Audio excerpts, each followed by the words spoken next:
Skin કેરમાં આપણે morning સેશનની અંદર theoretical session જેમાં આપણે પૂરું આપણા બોડીના સાયકલને અને પ્રકૃતિને સમજાવે પંચમહાભૂત શું છે, ત્રિદોષા શું છે, સેવન ચક્ર શું છે ને એક્ટિવેટ કેવી રીતે કરવા વગેરે વગેરે. રાઈટ.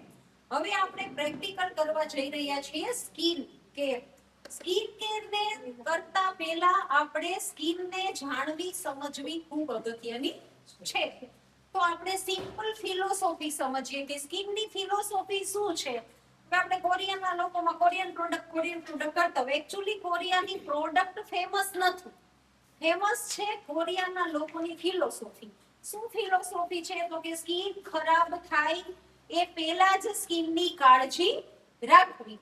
તો સ્કિનની કાળજી રાખવા માટે શું જાણવું મહત્વનું છે? તો કે આપણી સ્કિનનું ઉપરનું જે ડેડ લેયર છે એ દર 21 દિવસે ચેન્જ થાય છે. એટલે દર 21 દિવસે આપણે આપણા ચહેરા ઉપર ડીટેન છે, ક્લીનઅપ છે કે ફેશિયલ છે કરી લેવું જોઈએ. રાઈટ. એવરી 3 વીક એકવાર આપણે કરી લેવું જોઈએ. હવે આપણે સ્કિન એનાટોમીને આખી પ્રોપર સમજીએ. રેકોર્ડ વારંવાર તમે મારું સાંભળશો તો તમને યાદ રહેશે. શું આપણી સ્કિનને આખા દિવસમાં 1 લીટર પાણી જોઈએ છે? તો તમે 1 લીટર પાણી પીવો ત્યારે 200 ml પાણી સ્કિનને મળે છે, એટલે આપણે 5 લીટર પાણી પીવું પડશે એક દિવસમાં સ્કિનને સારી રાખવા માટે. સ્કિનની અંદર 3 મેઇન લેયર છે. આપણી સ્કિનને જે સેલ હેલ્ધી પ્રોવાઈડ કરે છે એ છે કોલાજન.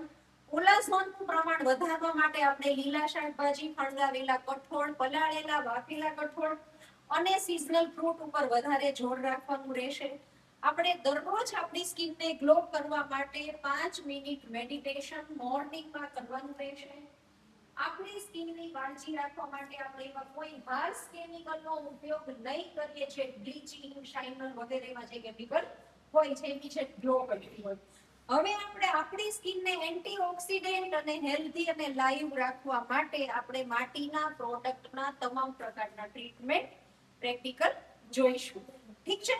આપણી સ્કિનને બ્યુટી પ્રોવાઈડ કરે છે RBC રેડ બ્લડ સેલ, જેની સેલ્ફ લાઈફ 4 મહિના છે. જો તમારે તમારી સ્કિનમાંથી કાળા કુંડાળા, પિગમેન્ટેશન, પિમ્પલ કોઈ પણ પ્રોબ્લેમ સ્કિનના દૂર કરવા છે, ઇવન સોરિયાસિસ, ખરજવા, ધાધર કે વગેરે કોઈ પ્રોબ્લેમ, તો 4 મહિના એક સારું ડાયટ અને સારા ટ્રીટમેન્ટ 4 મહિના ફોકસ કરવાનું. દરરોજ 4 મહિના નથી આવવાનું.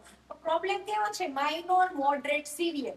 એટલે કે ઓછા પ્રમાણમાં, મીડિયમ પ્રમાણમાં અને વધારે પ્રમાણમાં.